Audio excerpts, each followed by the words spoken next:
And recording. Hi, everyone. Thank you so much for being here. We're going to give it just a couple minutes to let everyone get in the room. We're really glad y'all chose to spend a Wednesday afternoon with us. Buenas tardes a todos. Vamos a esperar unos segundos a que sigan incorporándose las personas y daremos instrucciones sobre cómo acceder. So just a few more minutes.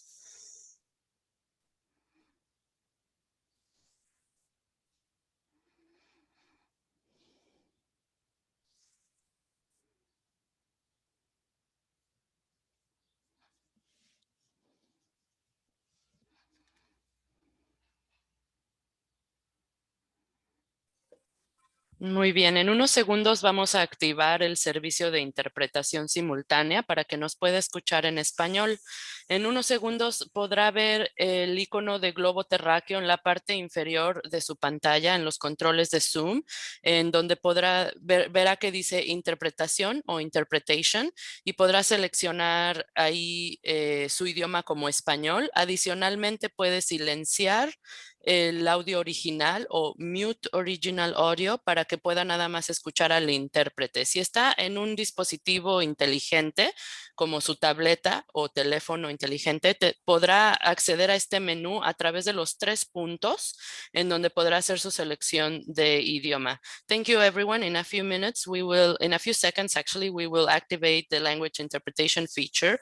You will see an icon in the form of a globe at the bottom of your screen under the Zoom controls, and you will be able to select English as your language. Make sure you unmute original audio so you can hear everything that happens in the main room, and you also will be able to hear the interpreter's rendition if someone participates in Spanish. Thank you, and you may activate both of us now.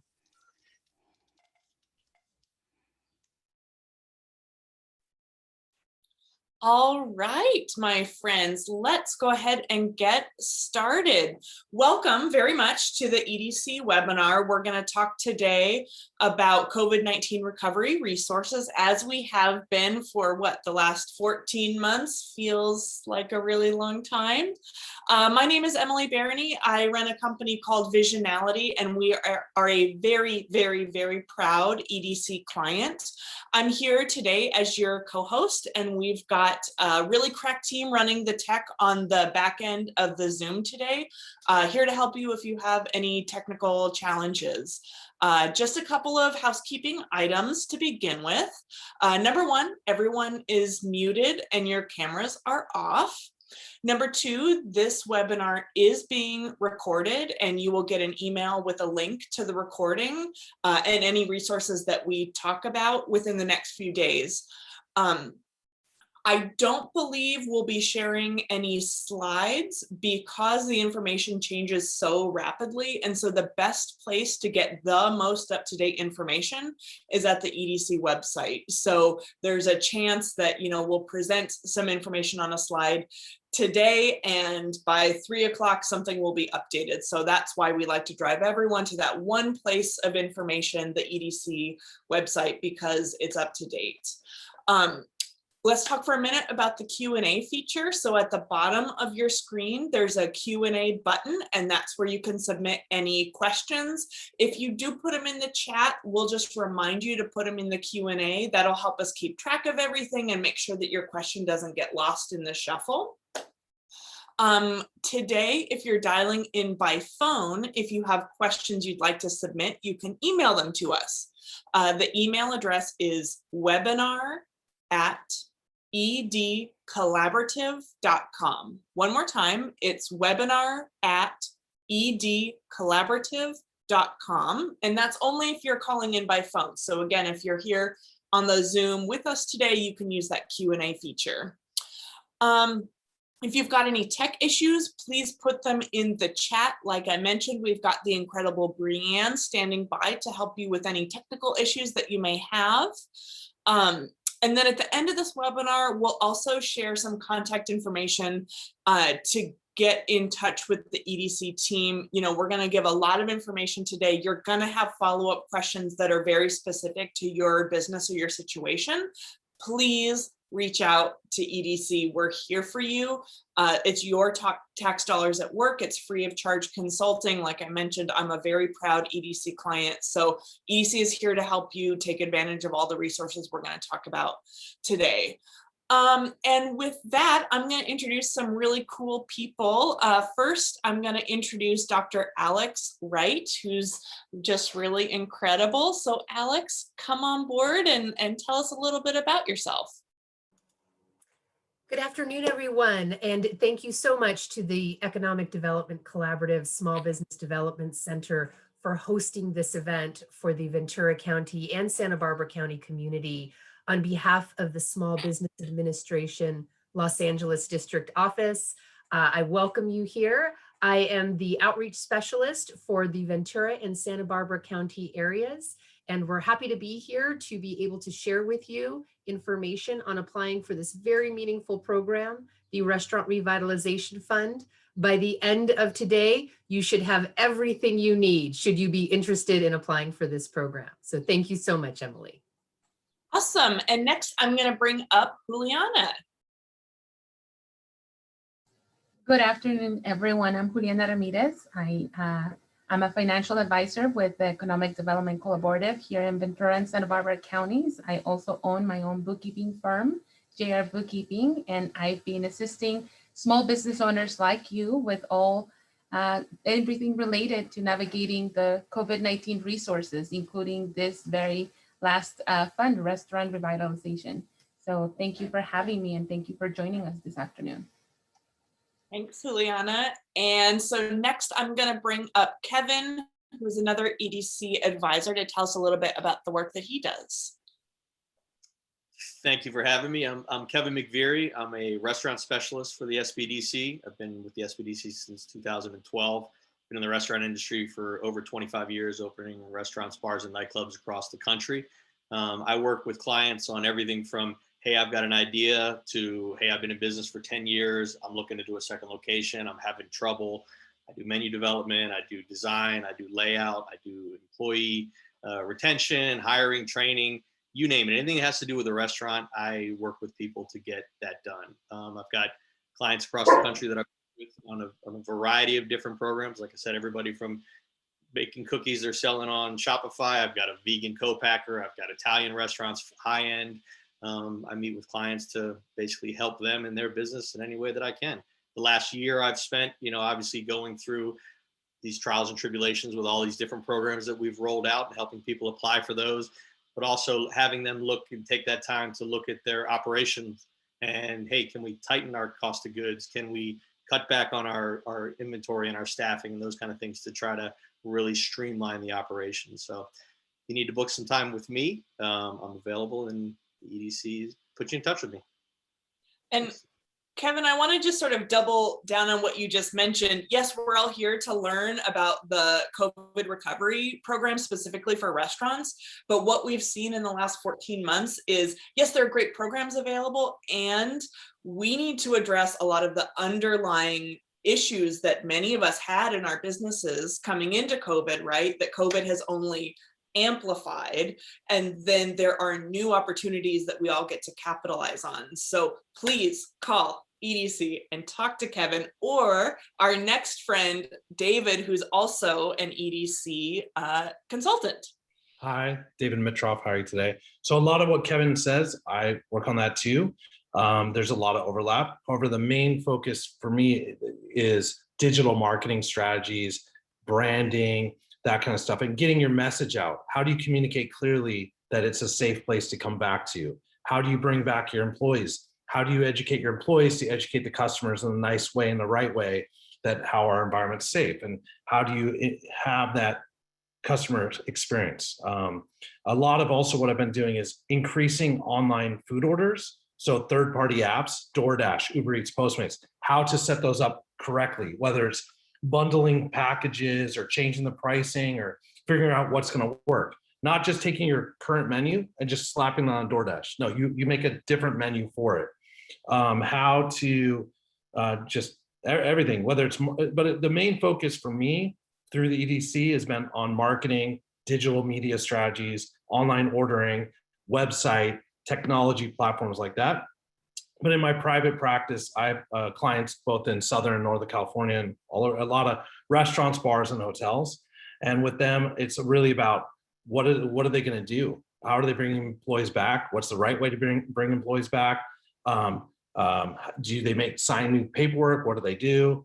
And a whole bunch of other strategies. And then also right now, a lot of people are deciding to expand. I have one client that's opening. She has 3 Burmese restaurants. We're opening 2 more. Why? Because she can buy an entirely made out restaurant that normally would have cost $300,000. She's buying it for $90,000. You can get used equipment all over the place. So right now, certain businesses are using this as a time to expand, and they're trying to figure out which cities to expand into, and what makes sense. And then also lease negotiations, realizing they can change their negotiations with their lease, and they can get different terms, different rates, stuff like that. So that's a lot. I mean, there's a lot of granular details, but whether it's Kevin, myself, or other people, we're here to help you for free. So why not?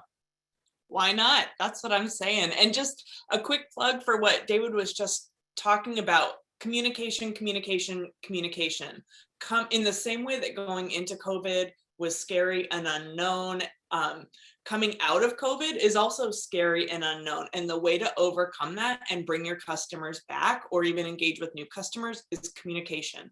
Tell them what to expect. Tell them why it's safe for them to rejoin you in business, all that kind of stuff. So we're going to put some EDC contact information in the chat. Please call my friends over there.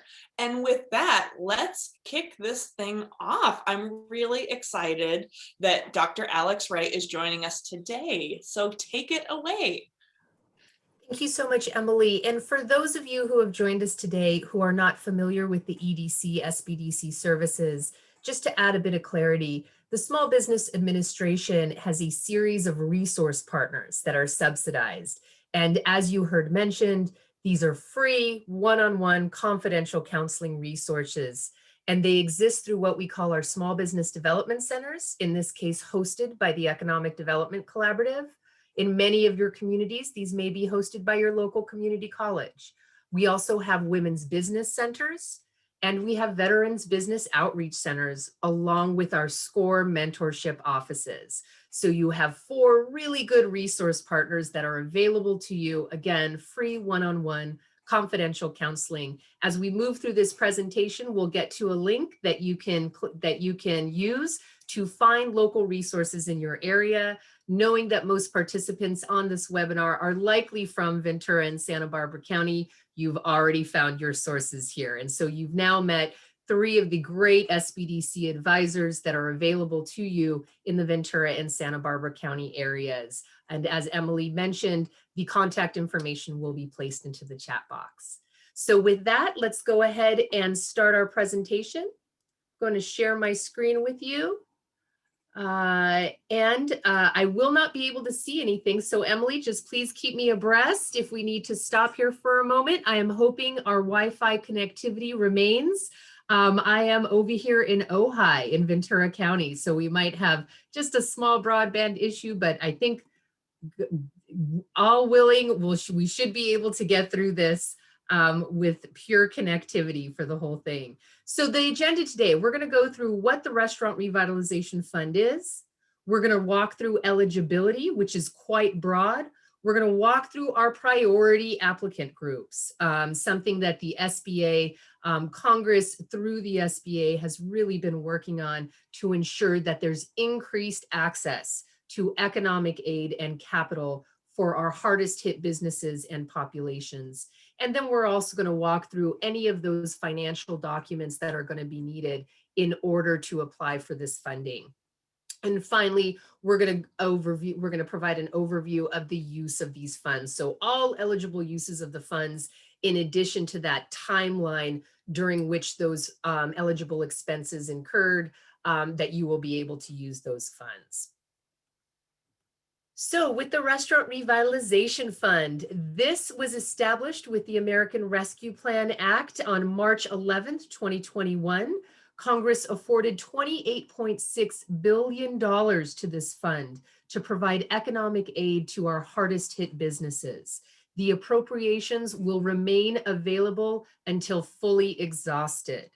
The good thing about this program is that there is an extended period of time during which applicants may use these funds. So funds may be used for eligible expenses up through March 11th, 2023. The SBA additionally may provide funding for up to $5 million based on the calculations that we're going to review later in this presentation.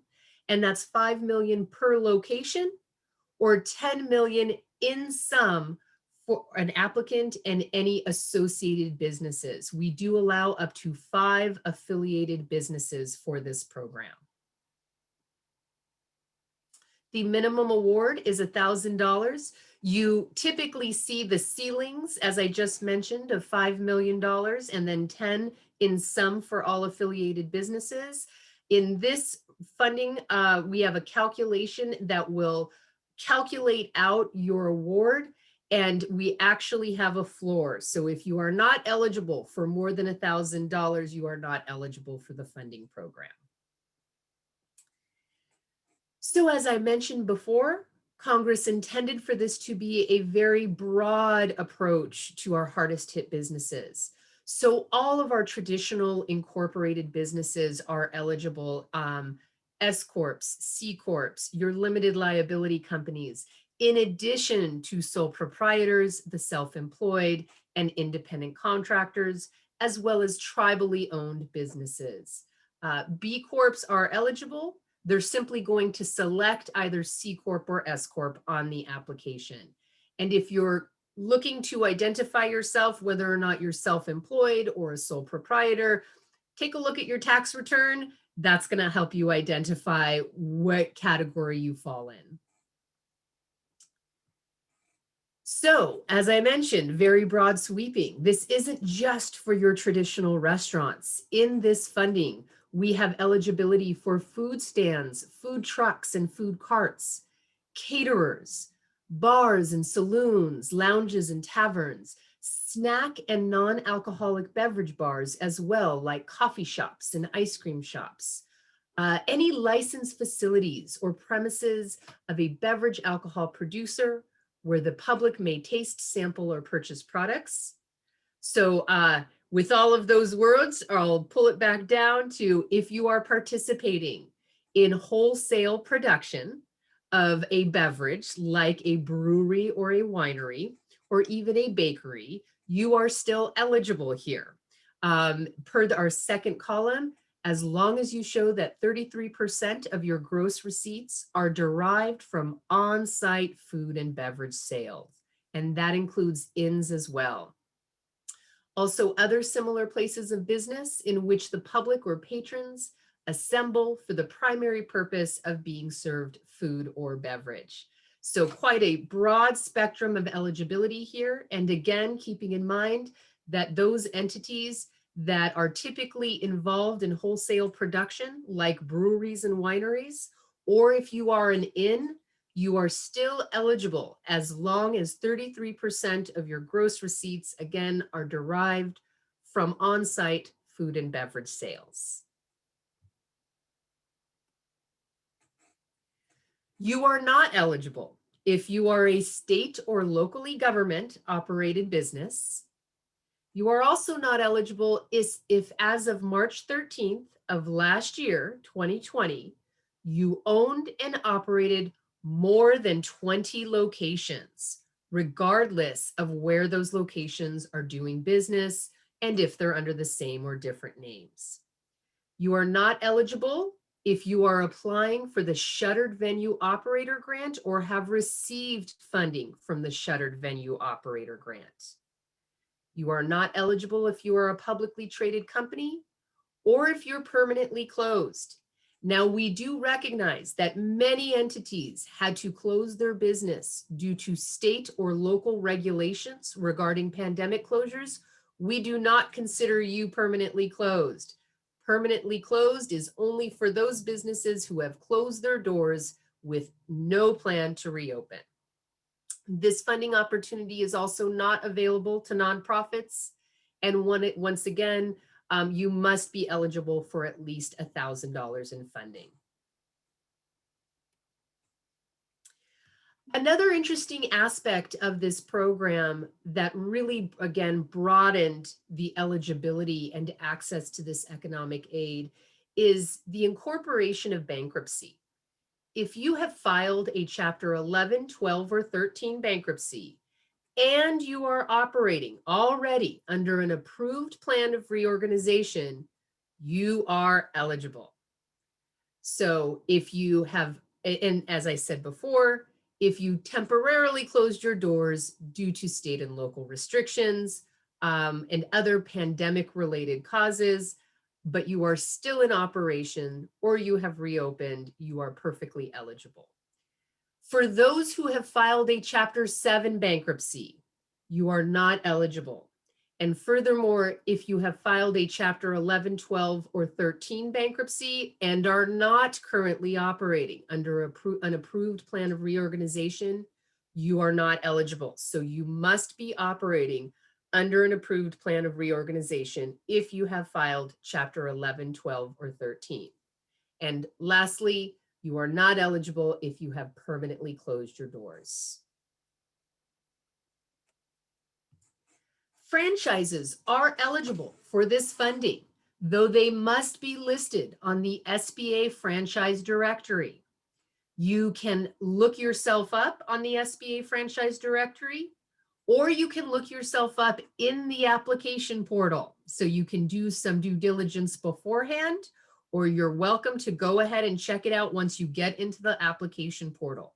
If you are not on the SBA franchise directory and you wish to be, you must send an email to franchise@sba.gov with your franchise agreement and associated documents required.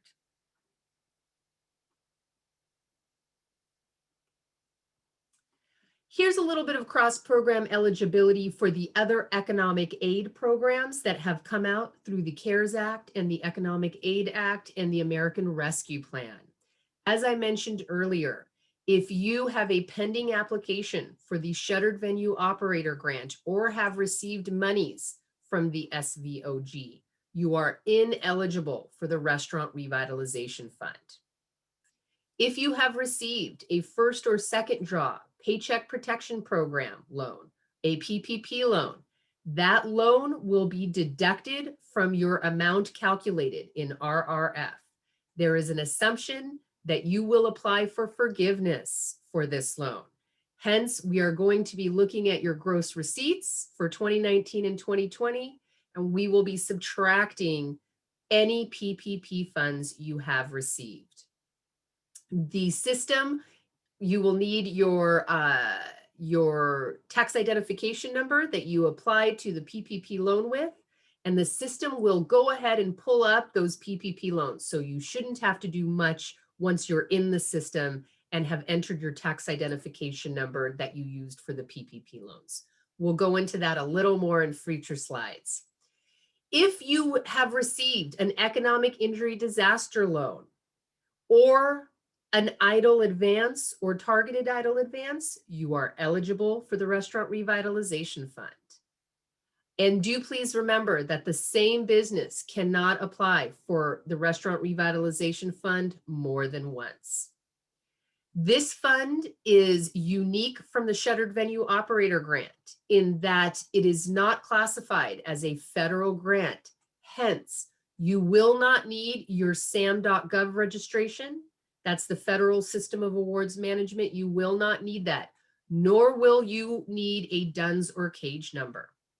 Additionally, ITINs are a perfectly acceptable form of tax identification number for our permanent legal residents here. If you need to look up your ITIN or if you want to ensure that it's not expired, please do visit these two links here, the individual taxpayer identification number link on the irs.gov website, as well as ITIN expiration FAQs. We want to ensure the broadest accessibility for this funding program. Hence, we do encourage you, those with unexpired ITINs, to please apply. And if your ITIN has expired, please do visit irs.gov and read through those frequently asked questions to see how you can create a valid ITIN again that's unexpired.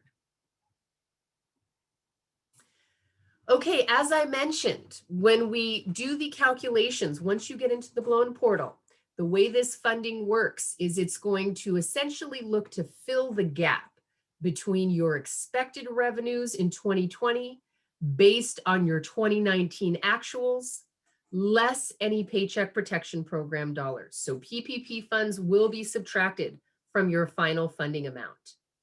You will be verified using your tax identification number that you used on that PPP loan. So if that's an employer identification number, an individual tax identification number, or your social security number, please use this same tax identification number that you used on that PPP loan. If you received a PPP loan, again, as I mentioned, you must use that same tax identification number. If you applied for PPP loans for various businesses, using different EINs, you need to provide all the EINs that you used for every single PPP application. And additionally, this is another important one. When you apply for the RRF, you must withdraw any outstanding PPP application. So your PPP loan must have been approved by the time you apply for RRF. If you have an outstanding PPP application, that will interfere in processing your RRF application. And again, if you have a pending application for the Shuttered Venue Operator Grant or have received SVO grant funding, you are ineligible for this funding. So our priority groups. Again, seeking to provide the greatest access to our underserved communities. Congress and the SBA has identified a priority 21-day window that began on May 3rd and runs for 21 days. So we still have about a week and a half left in that 21-day priority period, where only applications from women-owned businesses, veteran-owned businesses, and socially and economically disadvantaged owned businesses will be funded. At this point in time, I can tell you we have funded 16,000 applications that total $2 billion from these priority groups. So if you fall into these priority groups, we do encourage you to apply during this 21-day priority period. On day 22, all eligible applications will be processed and funded in the order in which they were received until program funds are exhausted. We are accepting applications from all applicants right now. So we have probably a bit over 180,000 applications already, half of which are from the priority groups. So you can go ahead and submit your application if you are not within those priority groups, and we will keep your place in line to begin on day 22.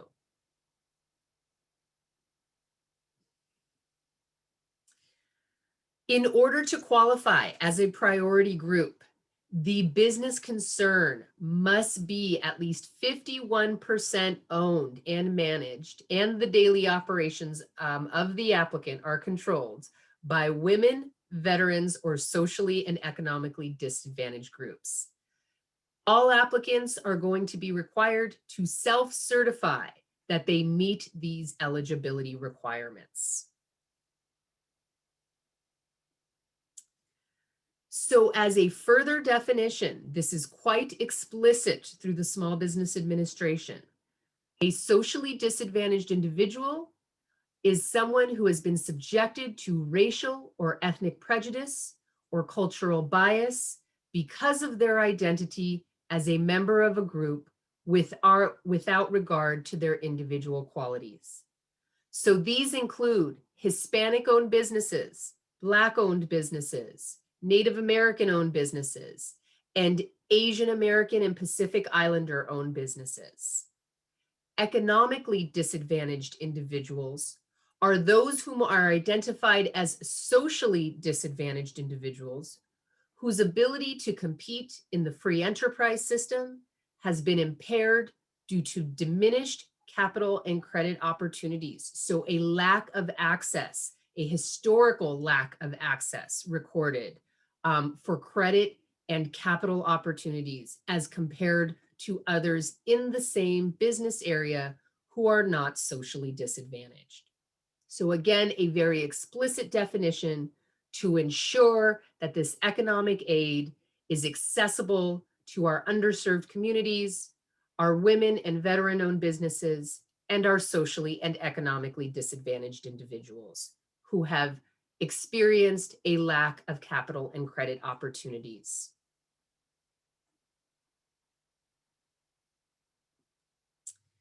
A reorganization of your business for the purpose of qualifying for this priority period will result in your disqualification. So do not reorganize your business right now to just qualify for this priority period. I will also add, if you are a husband and wife business and each of you own 50% of the business, you do not qualify. It must be 51% owned by a priority group. Now that can include multiple owners. If there are multiple owners of a business and a female owns 20% and a veteran owns 20% and a Hispanic male owns 20% combined, you own more than 51% of that business, you qualify for this priority period.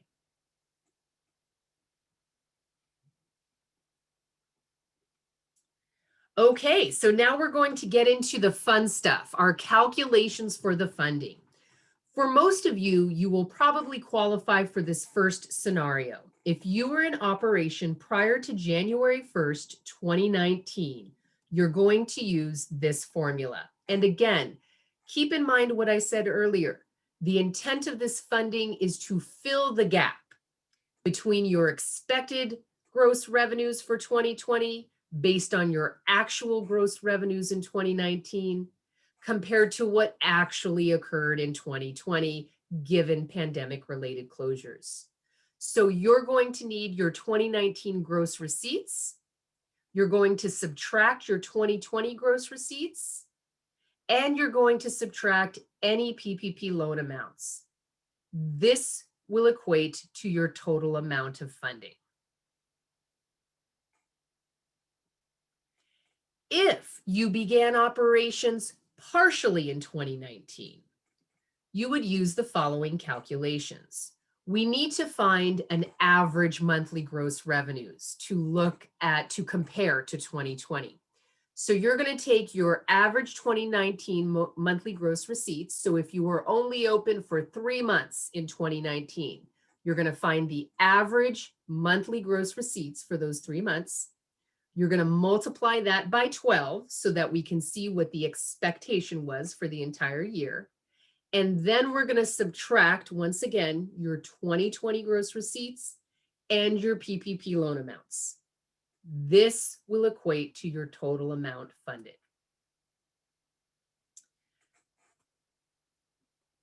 Lastly, in consideration of those small business owners and entrepreneurs who were expecting to open their business in 2020 and were hit with the pandemic-related closures and have not yet opened, but have incurred eligible expenses as of March 11, 2021, we're going to use this calculation. So again, if you began operation on or between January 1st of last year and March 10th of this year and have not opened but have incurred eligible expenditures, we're going to use this calculation. We wanted to ensure that there was economic aid afforded to those entrepreneurs that were expecting to open their business. So you're going to look at your eligible expenses dating all the way back to February 15th of last year through March 11th of this year. So you're going to add all those expenditures. You're going to subtract your 2020 gross receipts, if any. You're going to subtract any 2021 gross receipts up to March 11th of this year, and you're going to subtract your PPP loan amount. This again will equate to your total amount funded. If you began operations partially in 2019, you can choose to use calculation 2 or this calculation, calculation 3. But please note, because calculation 3 is dependent upon self-reported eligible expenditures, it's likely going to take a longer processing time. Our goal is a 14-day processing time right now if you submit your application with completed documentation using the preferred financial documents, which are your 2019 and 2020 IRS tax returns to verify those gross receipts. So what do you exclude from your gross receipts? You don't want to include any first or second draw PPP loans received last year or this year. You don't want to include any SBA Section 1112 payments. You do not want to include any economic injury disaster loans, idle advances, or targeted idle advances, or any other economic aid received through the CARES Act. You don't want to include any state or local business grants that you've received. And you don't want to include any FRRP appropriations. So your gross receipts are only that. They are your total sum sales for the years 2019 and 2020. So what do you need to apply and how do you apply? We have 3 different venues through which you can apply, again, seeking to expand the greatest access for this program.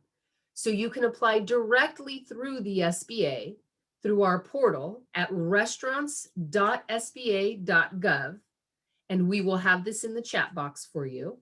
You do need to register in this portal prior to beginning your application.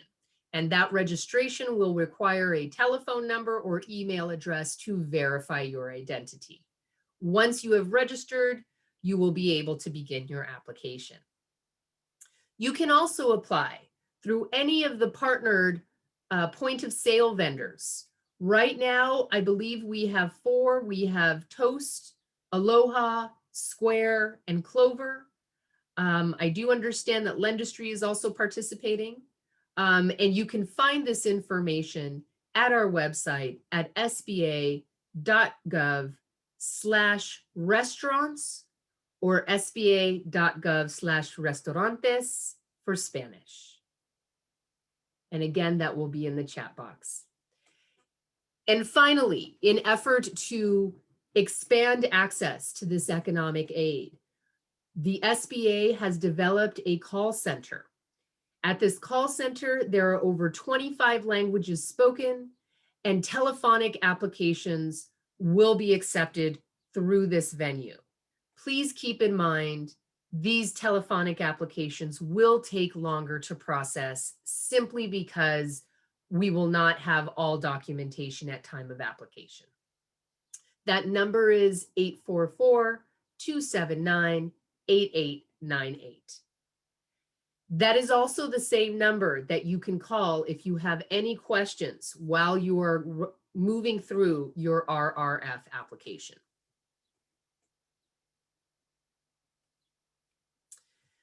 So once you apply, you are going to be asked to sign SBA Form 3172. That is the formal Restaurant Revitalization Fund application. You are also going to be asked to sign IRS Form 4506T. That will assist the Small Business Administration in verifying the gross receipts that you have reported from your 2019 and 2020 IRS tax returns.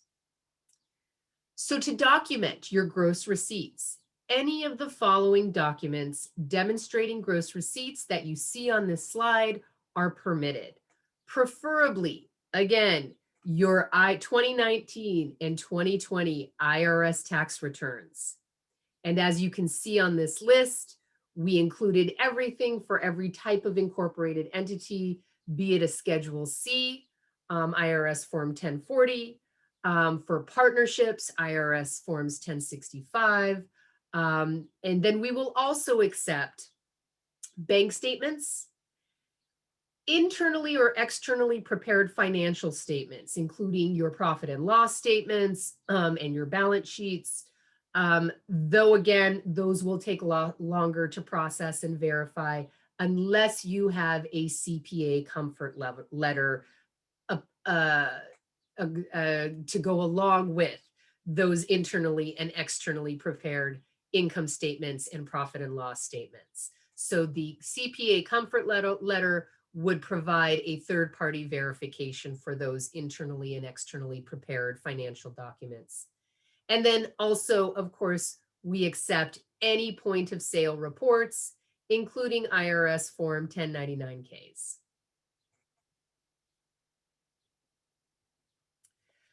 So as we mentioned at the beginning of this session, how do you get help in applying? The Small Business Administration has a series of subsidized resource partners. You met 3 of our top-notch Ventura County and Santa Barbara County SBDC advisors at the beginning of this session. You can also go to www.sba.gov/assistance in order to find assistance in your local area. You're also welcome to call that call center hotline that I mentioned earlier, 844-279-8898. And again, help is available in multiple languages. You are going to be asked to certify that the current economic uncertainty makes the funding requests necessary to support ongoing or anticipated operations. So you will be asked to certify that in the portal. Additionally, I'm not sure if I mentioned because we removed it from the slide deck, but the SBA form and the IRS Form 3506T, you will have the opportunity to sign that digitally in the application. So you may want to review those forms ahead of time, but you are given the opportunity to sign within the application portal. So you will not need to complete that prior to your application. Best practices. Please, please, please provide complete documentation. If your application does not have all of the financial documentation necessary, your application will be rejected and you will need to start all over again. Leverage your resources, leverage your local accountants or CPAs, and leverage the resources of our SBA resource partners. Again, free technical assistance through your small business development centers, women's business centers, veterans business outreach centers, and SCORE mentorship offices. Again, available at sba.gov/resource assistance. Sorry, we just changed that link, so /assistance. If you intend to apply for PPP, ensure that you complete that application and it is approved prior to your RRF applications.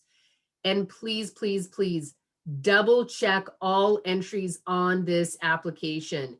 Ensure the accuracy of your business name, your tax identification number, your bank account number, your routing number. Make sure that bank account number is the name of your business. If you need to make corrections, the only way we will be able to correct those is through calling that call center hotline. The SBA cannot make corrections on your behalf, so our district offices will not be able to assist you. Please do ensure that all information on that application is correct. Please use the preferred financial documentation of your 2019 and 2020 IRS tax returns. Next would be your point of sale reports, and next will be your externally or internally prepared income statements and P&Ls, preferably with that CPA comfort letter or self-certified by yourself. But preferred documentation are those IRS tax returns. That will provide you with the most expedited application review. And finally, the fun stuff. How can I use this money? What can I do with this money for my business? So as you can see here, it's all operational expenditures are eligible for the most part. So your payroll costs, including sick leave for employees, utility payments, maintenance cost, supplies and supplier costs, and that includes your PPE equipment, right? Masks and gloves for your staff, food and beverage expenses. So all of those raw material costs, those variable expenditures are eligible. You are only allowed to use this funding for construction of outdoor seating or to update your HVAC system, your ventilation system. No other construction expenses are permitted. That includes, you cannot build a drive-through and you cannot just expand your place of business. So you must use the funding, if you're going to use it for construction, on outdoor seating, or as I said, an updated ventilation system. The nice thing about this funding is you can also use it for any debt obligations. So that includes any mortgages owned on your place of business or any other business debt. You are able to use this funding for that debt to make current payments, though you cannot make prepayments using this funding.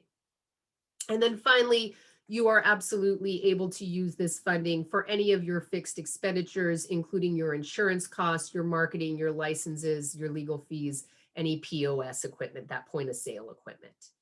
So quite a broad spectrum again on the eligible uses of this funding.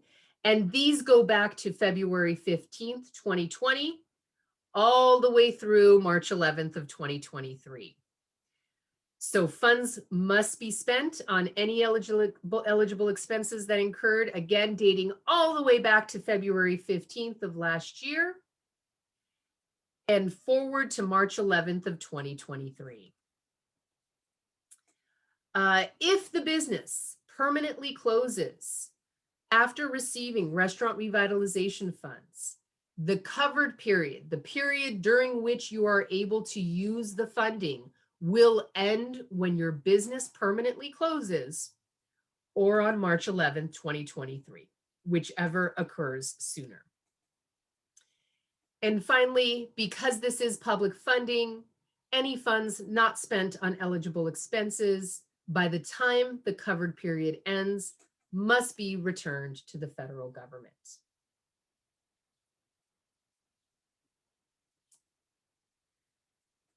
So, being that this is public funding, you will also be asked to provide a detailed expenditure report that you self-certify for the required period on an annual basis beginning December 2021 of this year. We call this a use of funds assessment.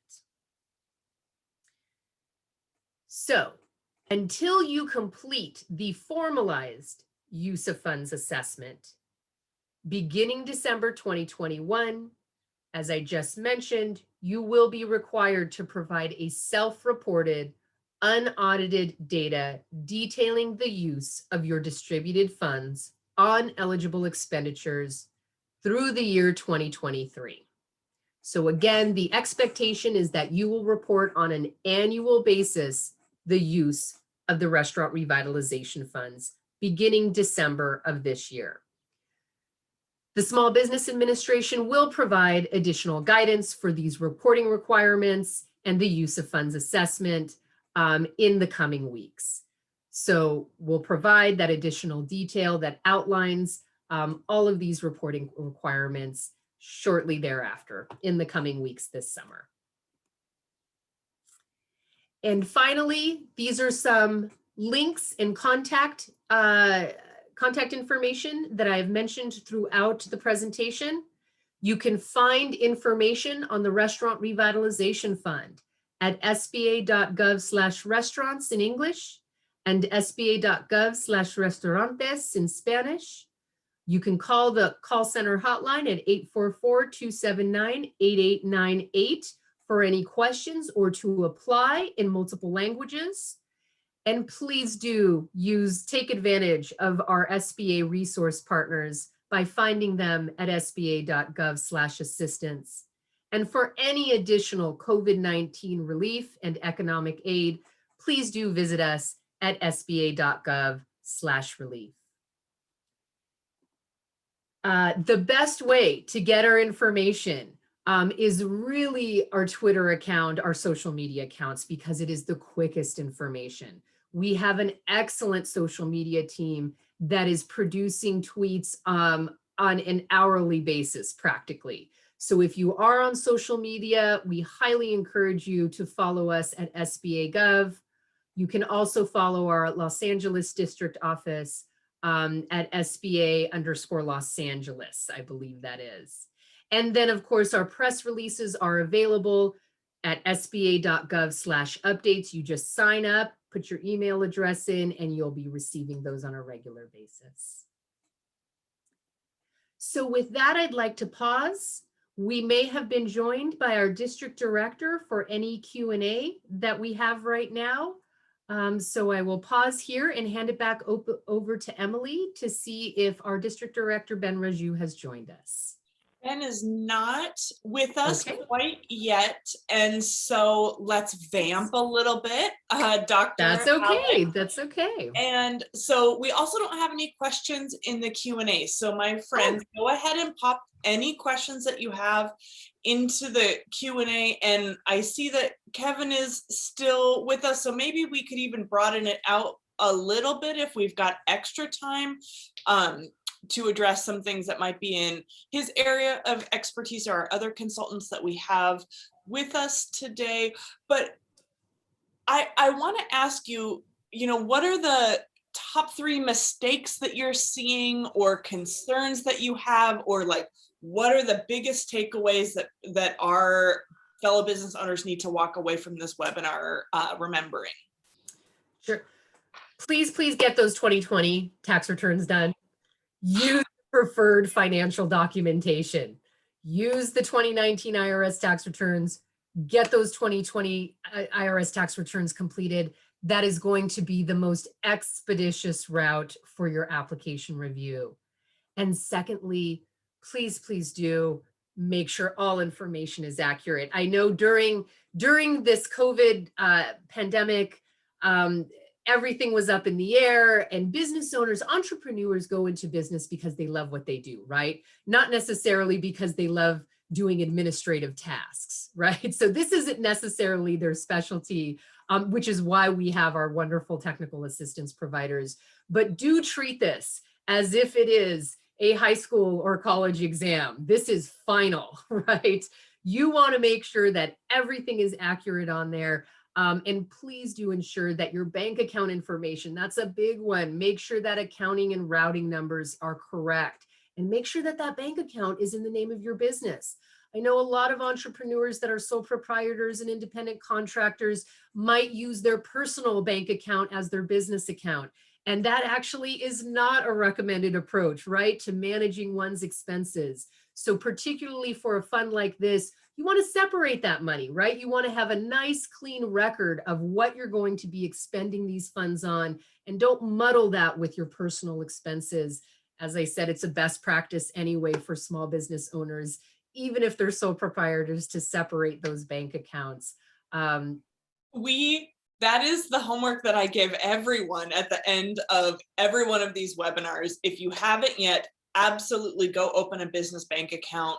You can do it at the bank that you have an existing relationship with, or, go to one of our local credit unions or something like that. It is so important for the validity and the health of your business to have separate accounts. And it looks like Dr. Wright might have frozen. Thank you so very much. COVID and pandemics and Wi-Fi. I might ask Juliana to hop in as well. The other couple takeaways that she and I keep reciting as we do these webinars is the importance of having your books in order. So a lot of the challenges that we see in COVID and in the recovery are just amplified challenges that we already had in our business to begin with. And so having those taxes filed to begin with, having your books clean and up to date and operational. I know it's a pain. As a business owner, I don't want to do it. That's why I outsource it. But like the importance of having those clean books ready to pull those reports when you need them. And there was a third thing that I wanted to double down on that now I've forgotten. And Alex, you're back with us. I'm back. That was good timing though. And hopefully it was at the end of a sentence. It was perfect. Great. And thank you, Andrea. I really do want to thank our Annabelle and Andrea, our two interpreters today. They've done a wonderful job, especially with our fast talking advisors at the beginning. But that was good. There's a first time for all of us in this. And Emily, if I may, Juliana actually has some dates that she's out in the community providing assistance. If we may give her a little bit of time to talk about where she's going to be to provide that type. Thank you, Alex. Yes, for those of you who are still looking, for that assistance and you prefer an in-person appointment or an in-person session, I will be in the Solving Chamber tomorrow, the 13th, from 10 a.m. to 4 p.m. assisting. It's a drop-in. You don't need an appointment. However, if you want to call in, feel free to do so at the Solving Chamber. I will be there tomorrow. Then I'm going to be in the city of Santa Barbara on Friday, also from 10 to 4, and on Monday from 10 to 4 at the Carrillo Center. And then on the 18th at the city of Oxnard, also in the afternoon, and back in Santa Maria on the 20th. So we definitely have the assistance that you need. Alex already gave you the list of what you need. So all you need to do is bring that with you and we will assist you answering all those questions, and of course, providing the assistance, the computer, if you don't have access to one. Of course, if you're here, that means you do have access.